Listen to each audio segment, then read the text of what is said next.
Les harpies. Dans la mythologie grecque ou romaine, les harpies sont les filles du dieu marin Thomas et de l'océanide Électre.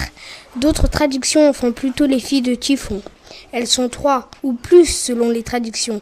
Aléobourasques, parfois nommées Nicotoé, pieds rapides, occipètes, vol vite et peau d'arge, pieds légers, parfois nommées Séléno-obscures. Ce sont des divinités de la dévastation et de la vengeance divine. Plus rapides que le vent, invulnérables, caquetantes, elles dévorent tout sur leur passage, ne laissant que leur excrément. Selon Hésiode, elles ont un corps allié d'oiseaux et une tête de femme. Virgile leur donne des visages de fillettes et des serres d'oiseaux de proie. Homère en fait aussi des divinités des tempêtes, semblables à des cavales sauvages par opposition avec les vents plus doux qui sont assimilés à des chevaux dociles.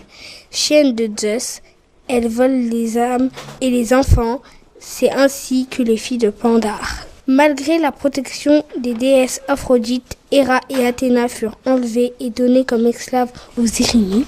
Dans la quête des toisons d'or, en Thrace, le roi Phénée possédait des dons de prophétie.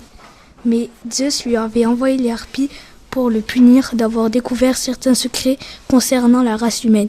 Le dieu l'avait rendu aveugle et les harpies venaient saisir les mets déposés sur la table. Le roi accueillit les argonautes, les informa de l'avenir de leur voyage, puis les pria de l'aider. Il savait que 2 d'entre eux, ses beaux-frères et les Calaïs, ils étaient pourraient chasser les harpies. Dans les Argonétiques, Apollonios de Rhodes raconte qu'un baquet fut préparé et que, quand les harpies arrivèrent, les fils de Borée les pourchassèrent jusqu'aux Strophades, île de la mer Ionienne.